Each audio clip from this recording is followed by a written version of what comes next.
Welcome to another episode on this segment on Daybreak Africa. I am Angela Daku, and today we'll be talking about digital ecosystem in relation to global industrial revolution for sustainable growth. With me today to discuss this is a tech expert in person of Biodun Bamigboye. Nice to have you on this program, sir. Well, thank you very much. Yes, sir. Well, firstly, I would like you to describe what the term digital ecosystem means and what it entails. Okay, when we are talking about digital ecosystem, we are talking about internet facilities involving information technology and a lot of things that are relating together as a unit. It involves commerce and it has grown into every aspect of the way we live and the way we do things today, because almost everything has been taken from just being the manual process to being digital. So a digital ecosystem is just a relationship that occurs between each IT facility, each IT system in each and every organization, even involving individuals and how they relate with each other. All right, beginning from the most delicate aspect of technology, which is security. For example, a situation where someone's account is being hacked by criminals. Talk about cyber insecurity and the crimes and all of that. How can you explain the integrity of technology? Technology in itself has security built into it, although this security is questionable because every system that is built by man is prone to error, which is human error, but a lot of effort has been put in place to ensure that all these errors are minimized. But on the other hand, it cannot be completely eradicated due to the end users that are using it. Most of them does not have the technical knowledge of how things work. So when you see people get hacked these days, 90% of it includes their personal error. Maybe they release their information to an unauthorized user through phishing or through social engineering, and this occurs most of the time on a daily basis today. So security is a major concern and we'll keep dealing with it, but it cannot be fully eradicated because it will keep existing as far as digital ecosystem exists.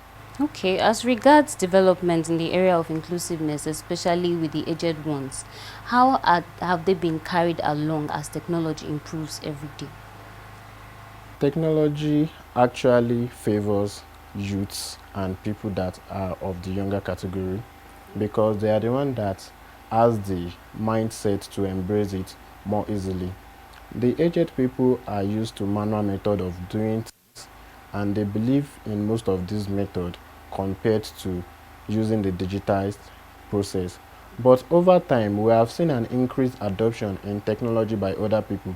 For example, it takes time before other people started to use Android and iOS devices, but these days, if you pick 50 adults, you would get more than 20 or 15 of them that is using smartphones, which is not so few years back. So they are also learning to use it because they don't have a choice. Since the system is built with it, for example, most of them have to use banking platforms. You don't see people keeping money in their house anymore, no matter how rich they are. Before, people like to keep all their money in their house. So far they are using all this platform and they have to relate with the ecosystem.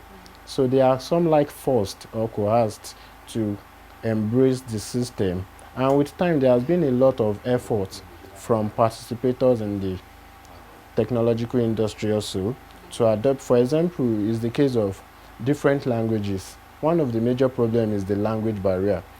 The first technologies that were released were majorly in English language.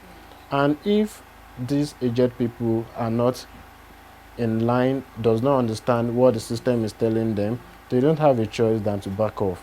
But these days you see it in different languages from various countries, even from various tribes, which has aided the adoption of technology by the aged people. And another intervention that was put in place is the middlemen. There are a lot of agents that function as intermediaries for organizations. Although this poses another threat of being hacked or being used because some people might pose as one of these agents and obtain information that is crucial from that person and use it against them.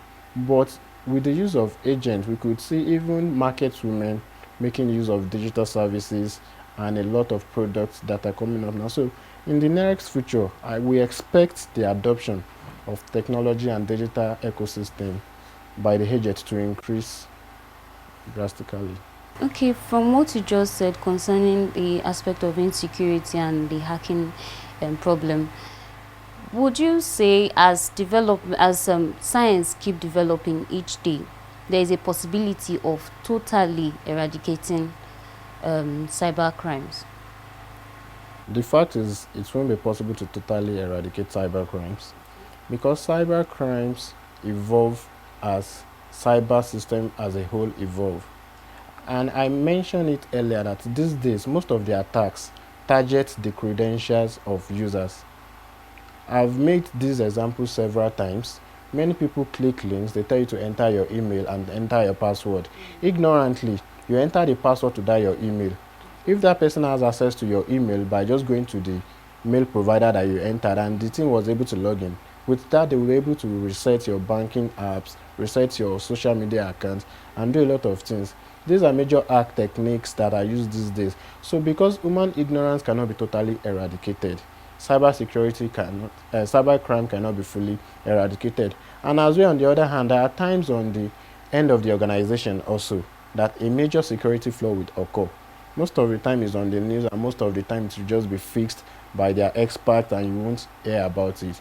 So that human being is prone to error, and any chance that anybody that is involved in cybercrime sees in a digital system, that is what they exploit in order to carry out their crevices, their vices, or do a lot of harm that they intend to do.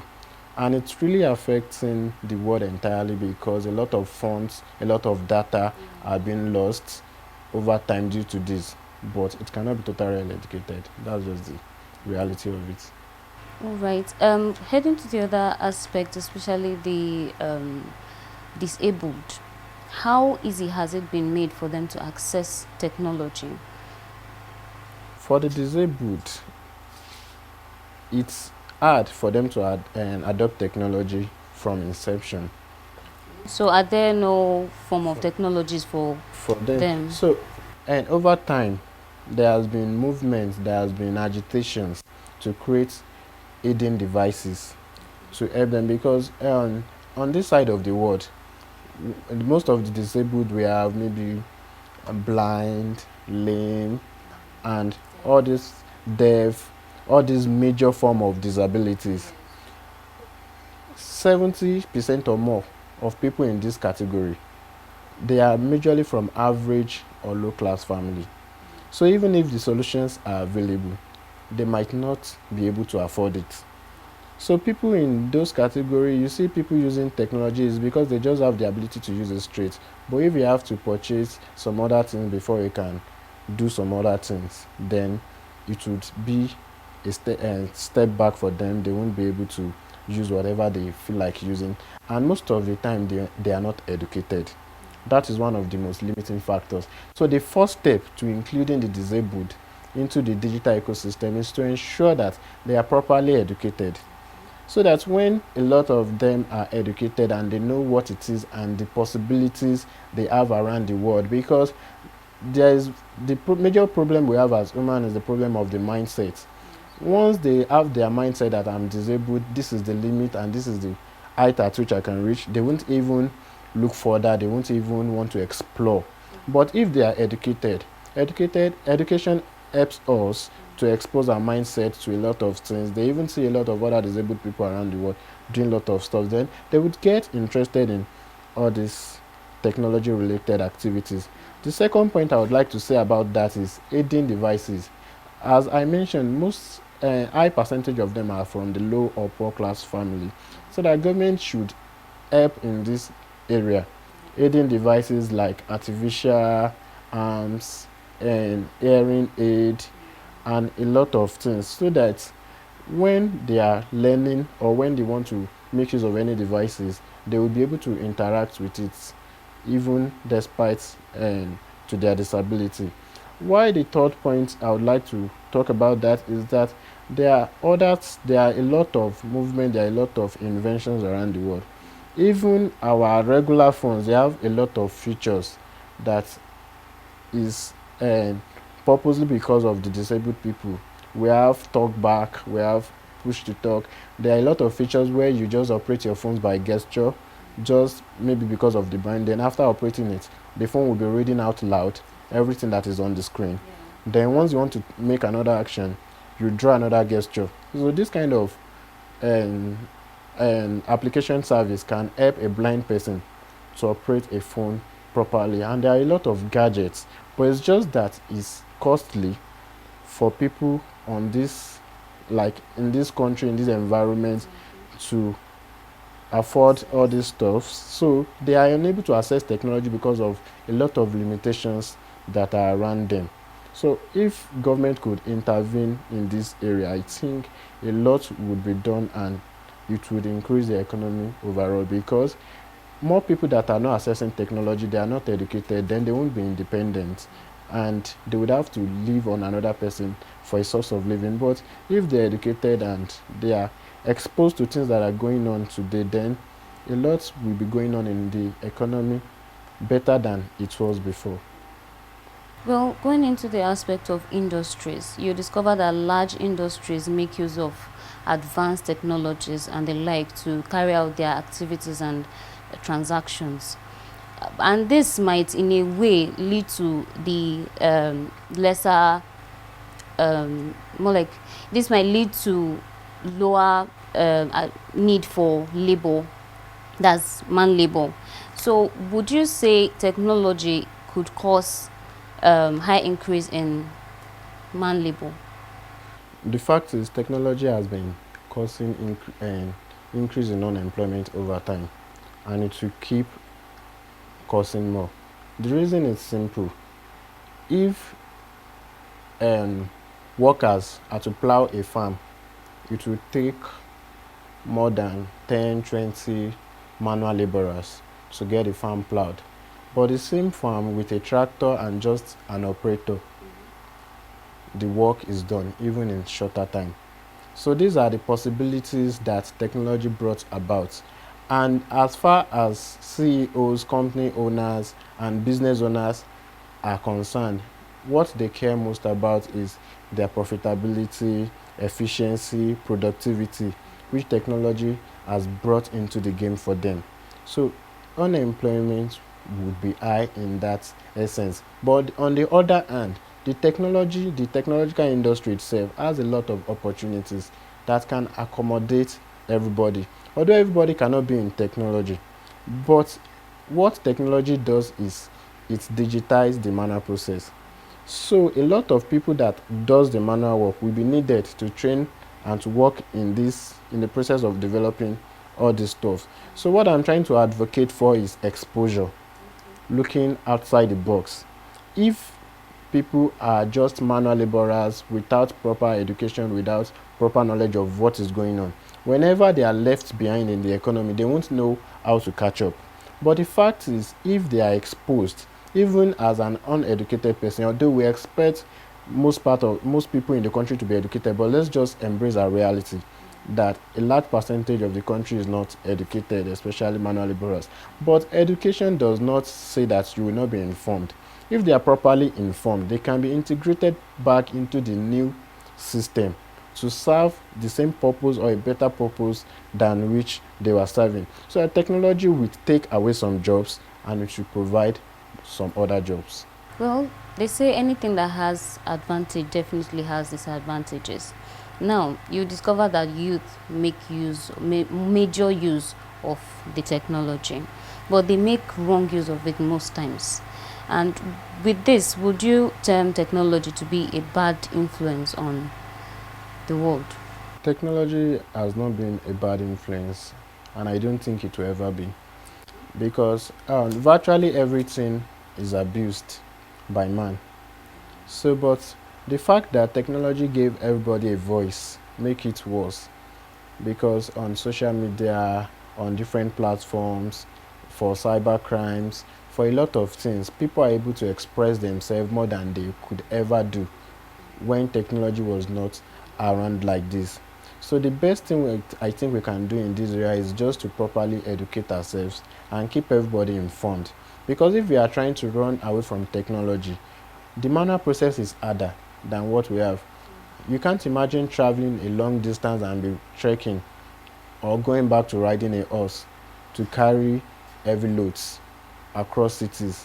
So we just have to keep increasing and improving technological advancement because it's the future and it's how the world operates currently. A lot of research are still going on and a lot is still going into it. So it's not a bad influence. We just have to properly align ourselves to the purpose of technology itself, what it has brought, and experience it to the best of the way we can. All right. Now, moving on to another aspect, which is the climate change.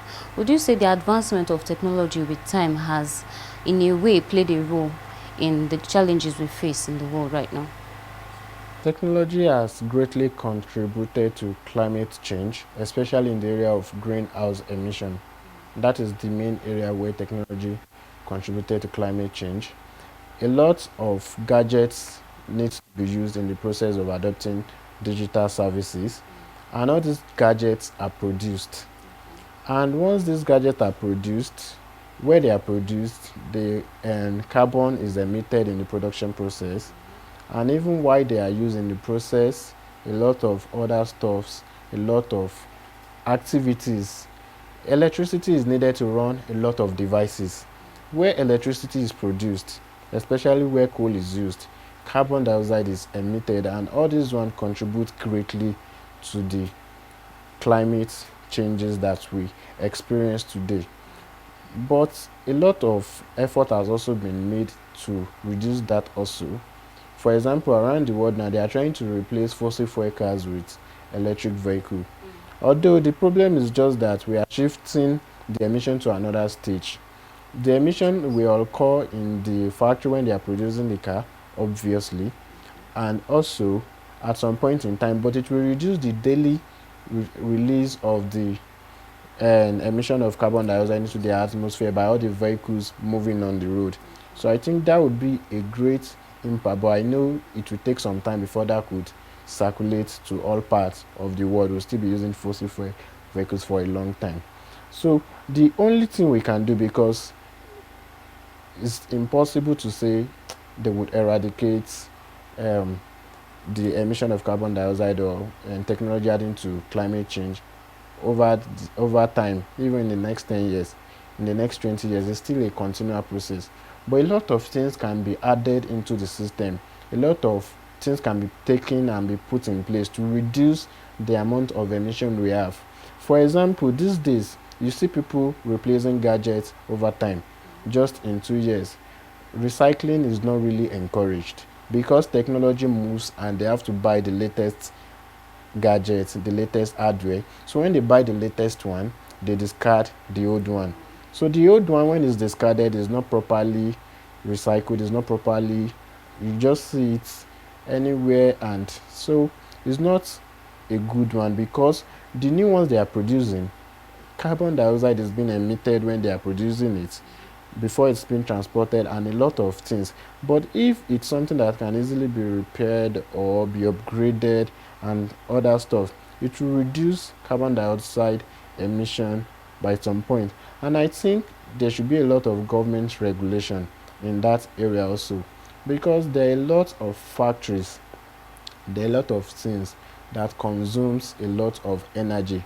For example, in the blockchain industry, where the Bitcoin, one of the pioneer cryptocurrency, the electricity it's used is more than the one a whole city will use in a whole year by the miners of such of the cryptocurrency. So that a lot of things, regulation has to be put in place.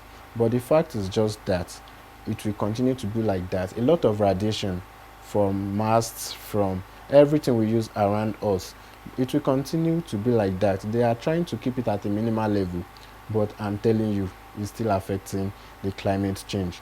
But as technology is improving and they are doing all the best to keep it at the minimal point, we believe in the nearest future would go from what we have today to a very low amount of contribution to climate effect by technology. You made mention of recycling. So how can you explain to us how recycling can help with minimizing the effect on the climate? Okay, if if a technological gadget can easily be upgraded or easily be repaired without buying a new one, then you've saved the cost and the process of producing a new gadget entirely. So that all the carbon dioxide that is emitted in the process of producing the new one has been saved. Because let's assume in a year 50 billion phones is discarded worldwide. It's just an assumption. And another 50 billion phones has to be produced. So that means carbon dioxide is emitted from producing another 50 billion phones, which if this one can be upgraded or repaired, it will not need to be, and the emission will not occur. It will be at a reduction rate because the production will not be from the ground up and from the ground to the final process. So that once things are recycled, then it has good environmental features. You won't see things littering around, which indirectly contributes to climate change. People will learn to keep their faulty gadgets in proper place, and it will be processed properly in the factory instead of it littering around. So there are a lot of advantages it can give, and there is a lot of ways it can reduce emission. But I think with that we have a good way. All right. Thank you so much for being a part of this discussion. Well, this is where we draw the curtain for this segment. Till we meet again, I am Angela Daku.